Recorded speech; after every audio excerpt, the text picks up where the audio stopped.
Halo, selamat sore. Sore. Kami mahasiswa Institut Filsafat Teknologi Kreatif Ledalero, mahasiswa Prodi Pendidikan Keagamaan Katolik, ingin menjelaskan dan memahami secara lengkap apa itu sakramen Krisma. Sebelum itu, pertama-tama kami ingin memperkenalkan diri. Saya sendiri, nama lengkap saya Adventa Ketikulo. Teman saya Susana Yunista Gois. Teman saya Yosefina Vice. Oke, baik. Jadi kita mulai saja. Sebelum kita mengenal lebih dekat tentang apa itu sakramen Krisma, pertama-tama kita harus memahami terlebih dahulu apa itu kata sakramen sendiri. Sakramen adalah tanda atau peristiwa konkret duniawi yang menandai keselamatan yang datang dari Allah. Kata sakramen sebetulnya berasal dari bahasa Latin, yaitu sacramentum, yang menunjukkan arti sejumlah uang yang disimpan oleh dua pihak dalam suatu perjanjian hukum. Jadi dapat disimpulkan bahwa sakramen adalah tanda atau simbol keselamatan yang oleh Kristus ditetapkan untuk mendatangkan rahmat keselamatan. Oke, baik. Sekarang kita telah mendengar sama-sama pemahaman tentang apa itu sakramen. Jadi sekarang kita akan lebih mendengarkan penjelasan tentang apa itu sakramen Krisma. Jadi sakramen Krisma juga biasa disebut sebagai sakramen penguatan, yakni sakramen yang diberikan oleh umat beriman sebagai sakramen kedewasaan iman akan Yesus Kristus yang telah siap mewartakan kerajaan Allah. Sakramen penguatan atau sakramen Krisma menjadi tanda bahwa Kristus telah memeteraikan kita, umatnya, untuk menjadi saksi untuk mewartakan kerajaan Allah di dunia. Penghayatan akan sakramen Krisma adalah suatu cara pandang kita, umat beriman Katolik, untuk menyikapi makna dari sakramen Krisma ke dalam iman dan perbuatan untuk gereja dan masyarakat. Baik, sekarang saya akan memberikan penjelasan mengenai syarat-syarat dalam menerima sakramen Krisma. Dalam menerima sakramen Krisma, penerima harus dan diwajibkan berumur 13 tahun dan sudah menerima sakramen baptis. Dan di sini saya juga akan menjelaskan siapakah yang berhak menerima, siapakah yang berhak memberikan sakramen Krisma. Sakramen Krisma hanya boleh diberikan oleh uskup.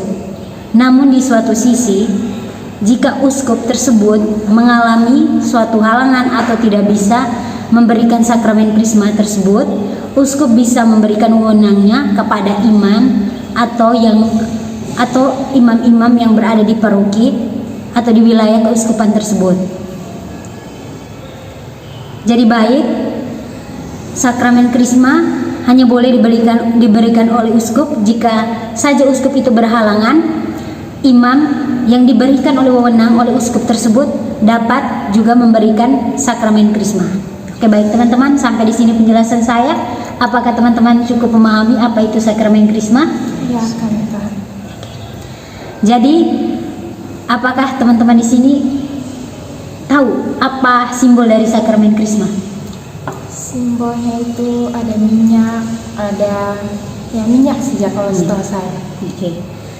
Dan apakah teman-teman di sini juga sudah menerima sakramen Krisma? Sudah.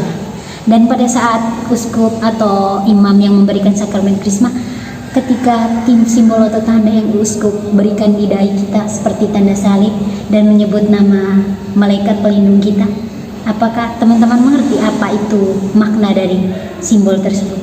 Saya belum mengerti. Jadi baik teman-teman, saya akan menjelaskan secara ringkas saja tentang tanda atau simbol yang diberikan oleh uskup pada saat kita menerima sakramen Krisma tersebut. Minyak yang digunakan dalam sakramen tersebut terlebih dahulu harus diberkati oleh uskup yang akan memberikan sakramen Krisma tersebut. Kemudian minyak itu dimasukkan ke dalam sebuah wadah yang diberikan label yang berjudul Sanctum Chrisma. Minyak ini juga wajib diperbarui setiap tahunnya. Oke, jadi teman-teman di sini saya akan menjelaskan inti dari sakramen Krisma tersendiri.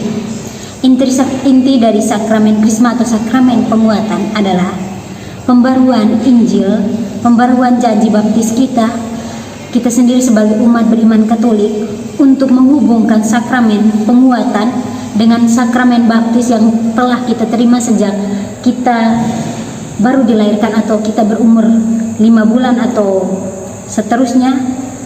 Sakramen Krisma ini sebagai penguat atau sesuatu yang mendewasakan kita dan mendekatkan kita kepada Yesus Kristus. Kedua, sakramen ini juga mengarahkan kita ke arah tujuan untuk terus meningkatkan iman kita sambil mengucapkan doa-doa akan kehadiran Roh Kudus. Pengurapan dengan minyak Krisma dapat membuat pelayanan, membuat tanda salib dengan minyak yang didayang seperti saya jelaskan tadi. Imam sambil berucap, sambil menyebutkan nama calon seperti contoh kita menyebutkan nama kita sebagai calon penerima Krisma tadi, dengan tanda tersebut itu menunjukkan bahwa Roh Kudus benar-benar hadir melalui tanda kemenangan Kristus, yaitu tanda salib tadi. Oke. Jadi baik teman-teman, secara lebih lengkap tadi sudah saya jelaskan tentang pemahaman apa itu sakramen Krisma. Jadi saya simpulkan secara keseluruhan yang telah saya jelaskan tadi, apa itu sakramen Krisma dan bagaimana makna, simbol, dan serta tanda-tanda makna inti semuanya dari sakramen Krisma tersebut. Sekarang saya memberikan kesimpulan sedikit tentang apa itu sakramen Krisma. Jadi baik, sakramen Krisma adalah sakramen yang diberikan oleh umat beriman sebagai sakramen kedewasaan iman akan Yesus Kristus yang telah siap mewartakan kerajaan Allah. Sakramen ini juga biasa disebut sebagai sakramen penguatan. Sakramen Krisma adalah suatu cara pandang kita sebagai umat beriman Katolik untuk menyikapi makna dari sakramen Krisma ke dalam iman dan perbuatan kita, baik untuk gereja maupun untuk masyarakat. Dengan adanya sakramen Krisma, kita telah dipilih untuk mewartakan kerajaan Allah dan kabar gembira bagi seluruh makhluk di bumi. Oke, baik, terima kasih. Sekian dan terima kasih. Semoga teman-teman mendapatkan sedikit pengetahuan atau penambahan pengetahuan terhadap apa yang sudah kami jelaskan tentang apa itu sakramen Krisma beserta penjelasan-penjelasan yang juga diikut sertakan di dalamnya. Baik, sekian dari kami ucapkan terima kasih.